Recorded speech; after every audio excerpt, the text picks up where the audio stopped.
Assalamu alaikum dear students. Good morning and once again welcome to all of you.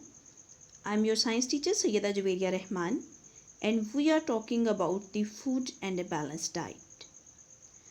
In the previous lecture, I told you about the importance of food and balanced diet, and at the end of this lecture, you will be able to tell what are the major food groups, and also you will be able to explain the importance of carbohydrates, proteins and fats.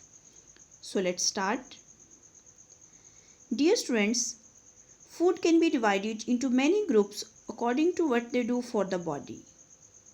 And these groups are dietary fiber, carbohydrates, proteins, fats, minerals and vitamins. Students, different foods can contain a number of these things that the body needs. For example, many vegetables contain vitamins, minerals and dietary fibers, and on the other hand, cheese is a good source of protein, calcium and fats. So here is more information about what carbohydrates, proteins and fats do for the body and example of foods that contain them. Number 1, carbohydrates. These are the main energy giving foods.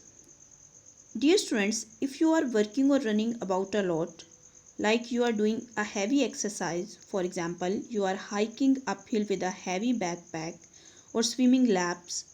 So in these conditions, you need a large amount of energy. So use carbohydrates because carbohydrates are the major source of quick energy for us. Foods in this group also important because they contain fiber which helps with digestion. The example of foods that contain carbohydrates are grains, bread, rice, popcorn and spaghetti. Number 2, proteins. Proteins give us energy and they are known as bodybuilding foods because they make us grow.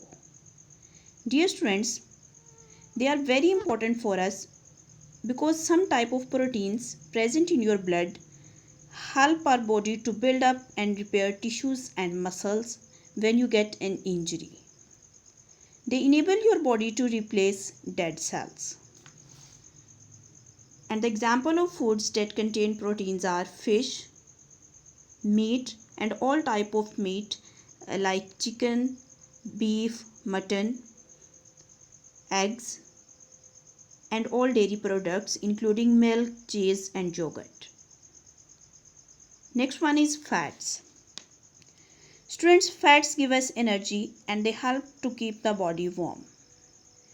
And it is important to have some amount of this group in our diet, but be careful because too much use of these foods can make you fat. So use the healthy fats because they are less processed fats. And the foods that contain fats are butter, sweets, fried foods and chocolates. So this is the end of today's lecture. Now what you have to do, make a table of 3 columns and classify the given foods as a source of carbohydrates, proteins and fats. And send me your assignment at this given Gmail ID before your next lecture. If you want to ask any question related to this topic, you can contact me through this email ID. Best of luck. Allah Hafiz.